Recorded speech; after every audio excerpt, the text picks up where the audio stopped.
जोहार साथियों। Double engine की सरकार में जिस तरह से आदिवासी समाज के इतिहास को हटाने का, उसको मिटाने का जो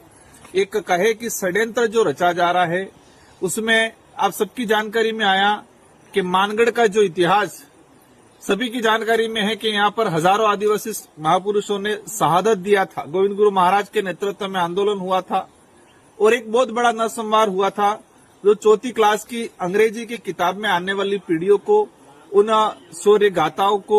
उस समय जो वेट वगार, उस समय जो अत्याचार शोषण हो रहा था, उसके बारे में आने वाली पीढ़ियों को पढ़ाने का जो कार्य किया जा रहा था। लेकिन वर्तमान भाजपा सरकार ने इसको हटाने का प्रयास किया गया है। इससे पहले भी रास्तापाल कांड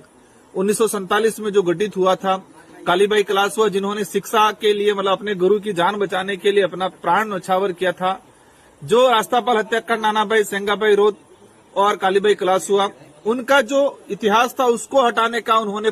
घिनौना कृत्य किया और इसी क्रम में ये मानगढ़ का इतिहास हटाया गया है। इसके अलावा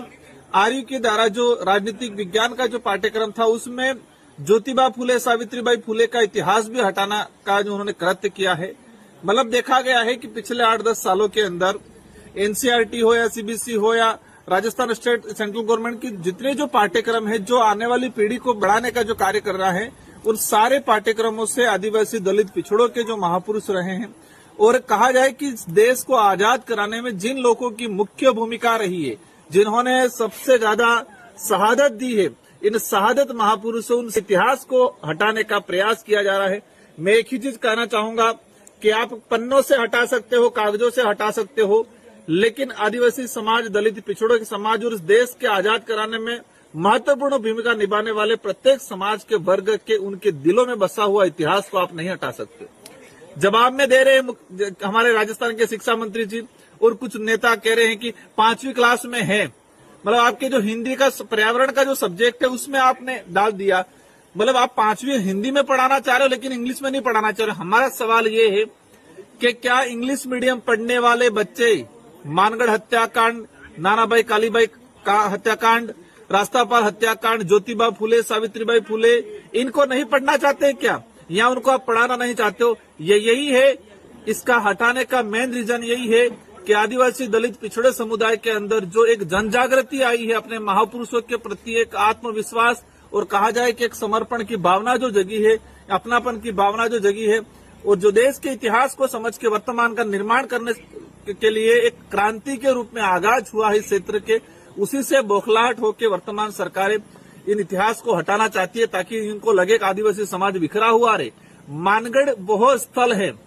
जहां पर हजारों आदिवासियों का खून पसीना बहा है, लूलुहान स्थल है वो, और ये 4 राज्यों के आदिवासियों को जोड़ता है, मध्य प्रदेश, महाराष्ट्र, गुजरात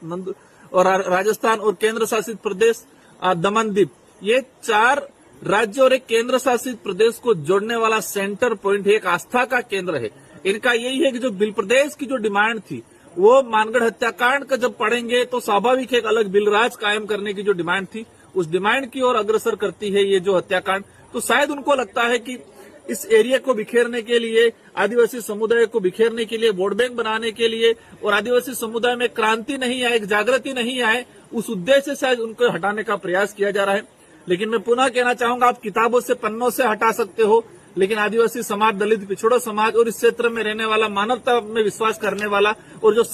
शहीदों का सम्मान करने वाला जो समाज है, उनके दिलों से आप नहीं मिटा सकते हो। इन्हीं शब्दों के साथ धन्यवाद, आभार, जोहार। जो घटनाक्रम हुआ है, हटाने का जो कृत्य किया, उसकी हम कड़ी निंदा करते हैं। पूरा समाज, पूरा क्षेत्र की जनता इसका कड़ी निंदा करते हैं।